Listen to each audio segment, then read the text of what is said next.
কৃষ্ণ ওম নমো ভগৱতে বাসুদেৱায় ওম নমো ভগৱতে বাসুদেৱায় ওম নমো ভগৱতে বাসুদেৱায়।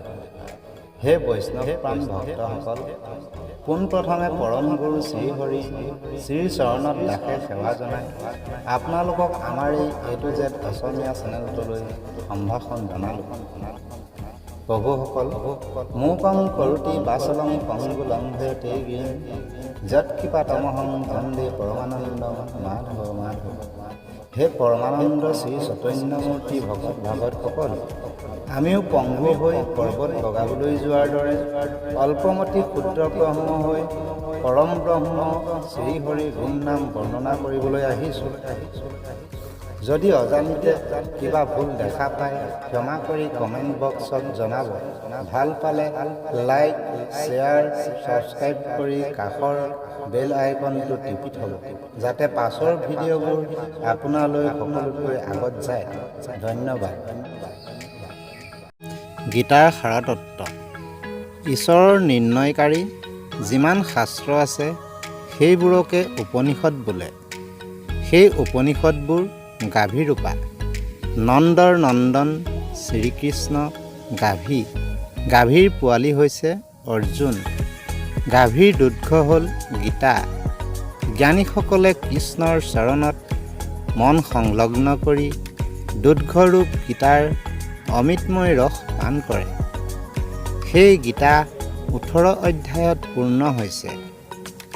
প্ৰথম অধ্যায়ত অৰ্জুনৰ বিষাদ যুগ, দ্বিতীয় অধ্যায়ত সাংখ্য যুগ, তৃতীয় অধ্যায়ত কৰ্মযুগ, চতুৰ্থ অধ্যায়ত জ্ঞান যুগ, পঞ্চম অধ্যায়ত সন্ন্যাস যুগ, ষষ্ঠ অধ্যায়ত ধ্যান যুগ, সপ্তম অধ্যায়ত বিজ্ঞান যুগ, অষ্টম অধ্যায়ত অক্ষৰ ব্ৰহ্ম যুগ, নৱম অধ্যায়ত ৰাজগুহ্য যুগ, দশম অধ্যায়ত বিভূতি যুগ, একাদশ অধ্যায়ত বিশ্বৰূপ দৰ্শন যুগ, দ্বাদশ অধ্যায়ত ভক্তি যুগ, ত্ৰয়োদশ অধ্যায়ত প্ৰকৃতি আৰু পুৰুষ বিভাগ যুগ, চতুৰ্দশ অধ্যায়ত গুণত্ৰয় বিভাগ যুগ, পঞ্চদশ অধ্যায়ত পুৰুষোত্তম বিভাগ যুগ, ষষ্ঠদশ অধ্যায়ত সম্পত্তি বিভাগ যুগ, ষষ্ঠদশ অধ্যায়ত সম্পত্তি বিভাগ যুগ,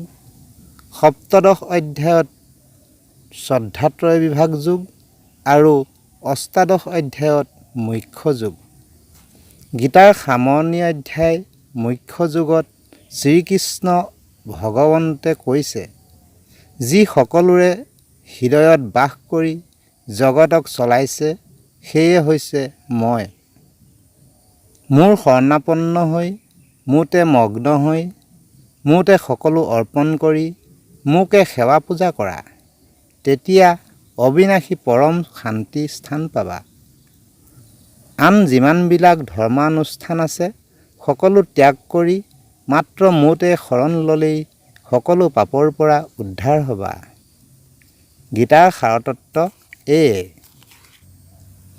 কৃষ্ণ নিগদতি সব্যসাচী পৰমাৰ্থ তত্ত্ব লৈও বাচি সুদৃঢ় বিশ্বাসে শৰণ লৈও আমাত মুত মাত্ৰ সদা দিয়া চিত্ৰ গায়ো মোৰ গুণ নাম গীত সকলো শাস্ত্ৰ কহিলোঁ সাৰ সাক্ষাৎ।